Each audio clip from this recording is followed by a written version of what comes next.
Okay, sixth grade. Let's take a look at your worksheet for subordinate clauses.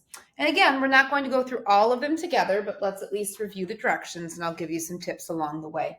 Take a look at the review on top. A subordinate or dependent clause does not express a complete thought and cannot stand by itself as a complete sentence. There's an example. If the coaches agree. Again, your helpful chart for this section that has all of those words that are used to begin subordinate clauses can be found on page 388 in your book. A subordinate clause must be joined with at least one independent clause to make a sentence and express a complete thought.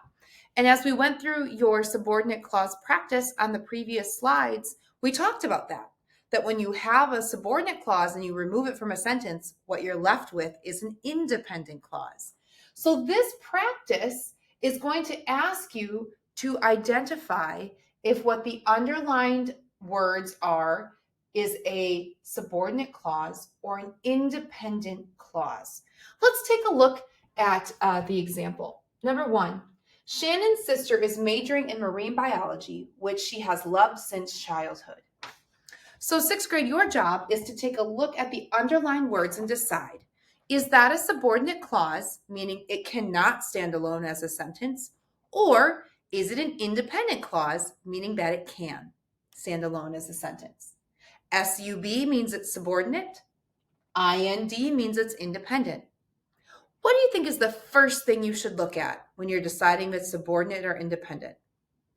When you see those underlined words, what's the first thing you should look at or look for?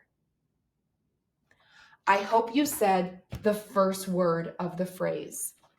Because remember, page 388 in your book gives you all of those really common words that start a subordinate clause. So if you're not sure, if you're looking going, I don't know, this kind of sounds like a complete sentence, so it could be independent, but I'm not sure, look for those key words.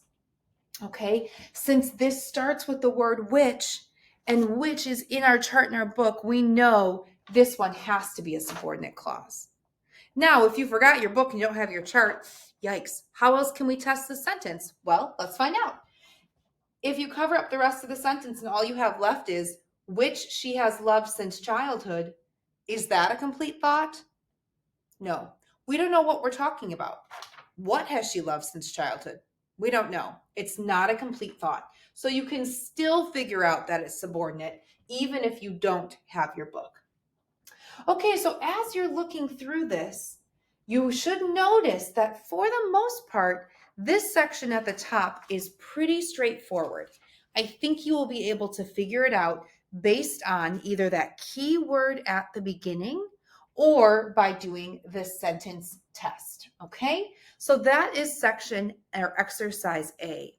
Now let's go down to exercise B because this is going to ask you to instead underline the subordinate clauses. So now you have to look for those clue words. A couple of things to remember, sixth grade. Make sure that you go through the sentences and find those commas. Remember, we keep saying that a lot of times in sentences with commas, the authors are giving us a hint because those commas are helping separate phrases for us. So look at what's before the comma and then see if that's a subordinate clause. And then look at what's after the comma. Is that a subordinate clause? Meaning, can it not stand alone?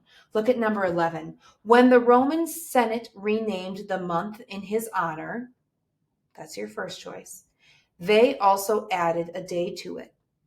So if I were you, I would make this comma almost like a line. And then I would think to myself, okay, let me look at just the first half. I'm going to cover up the second half. When the Roman Senate renamed the month in his honor, what happened? I don't know. Sounds a little subordinate to me. But do the test the other way. Cover up the front half and see what's left after the comma. They also added a day to it. Can that be lifted out and left alone as a sentence? You tell me. As you go through your homework, use those commas and punctuation to help you. And again, don't forget, if you're marking something as a subordinate clause, it should start with one of those clue words on page 388. Good luck and have fun.